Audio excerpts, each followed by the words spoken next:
अशा कितीतरी घटना होत आहेत, त्यावर बोलायला तयार नाही. तुम्ही बघा, विषय तिसरीकडेच घेऊन जाता. आता परवा पैठणचं भाषण मी पण ऐकत होतो. आता काय सांगतील मुख्यमंत्री?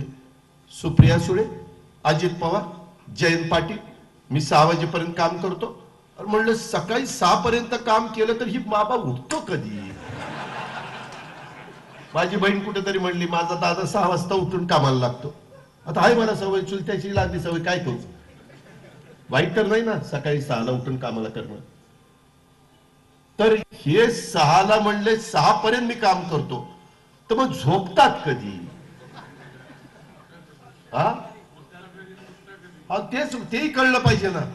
24 तास तर माणूस 1-2 दिवस काम करू शकेल, किंवा सुरतला गेल्यावर 2-3 दिवस आता पद मिळणार म्हणून जागू शकेल.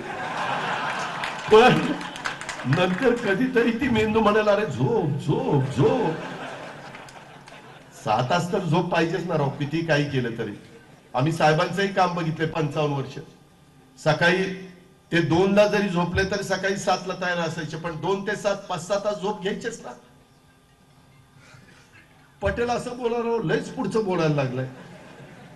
ठीक आहे राव, तुम्ही राज्याचे मुख्यमंत्री आहेत, आमचे सगळ्यांचे मुख्यमंत्री आहेत, आम्हाला तुमच्याबद्दल जरूर आदर आहे, प्रेम आहे. पण तुम्ही काय न पटण्यासारखं बोलायला लागल्यावर मग आम्हालाही बोलावं लागेल, त्याला इलाज नाही. आणि महागाईच्या बद्दल काही बोलत नाही, बेरोजगारीच्या बद्दल काही बोलत नाही. त्याच्यातूनच दुसरेच कुठले तरी मुद्दे काढायचे आणि दुसराच मुद्दा काढून तिकडच मग चॅनलवाले पण हे अमका म्हणले, त्याच्याबद्दल तुमचं काय म्हणणं? अरे म्हणलं बेरोजगारी महागाईच्या बद्दल विचारा त्यांना आणि मग सांगतो आमचं काय म्हणणं.